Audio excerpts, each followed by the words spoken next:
On change complètement de sujet. Samuel Degny est un écrivain ivoirien qui s'est glissé dans la peau d'un condamné à mort dans son roman intitulé « Le dernier jour du condamné à mort ». L'œuvre nous replonge dans la tragédie du 11 septembre et révèle un héros condamné à mort alors que la survie de sa nation ne dépend que de lui. Je ne vous en dis pas plus. Suivez le reportage de Patricia Omouetia qui a assisté à la dédicace de l'œuvre.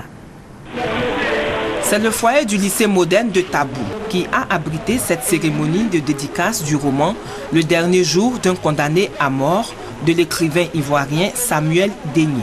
Cette œuvre, éditée par les éditions Balafon, compte 189 pages réparties en 4 parties. Elle raconte l'histoire d'un redoutable chef de gang américain qui devait être exécuté à la veille des attentats du 11 septembre 2001. Alors que ce dernier, doté d'un pouvoir de vision, avait une information capitale à donner au président des États-Unis d'Amérique pour éviter cette catastrophe. C'est alors que le président essaiera lui-même d'intervenir afin que l'on arrête l'exécution. La lecture de ce roman écrit dans un français simple et facile permet également au lecteur de découvrir le changement qui s'opère en Hervé Loué, qui avant son exécution était devenu un homme nouveau, regrettant son passé et prônant l'amour, la fraternité, la paix.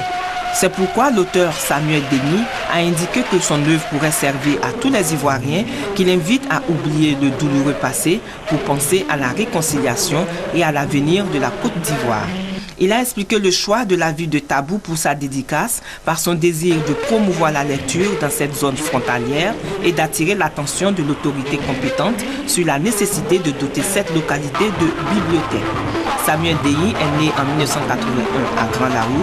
Il est professeur de lettres modernes à Tabou où il compte bientôt organiser une caravane du livre.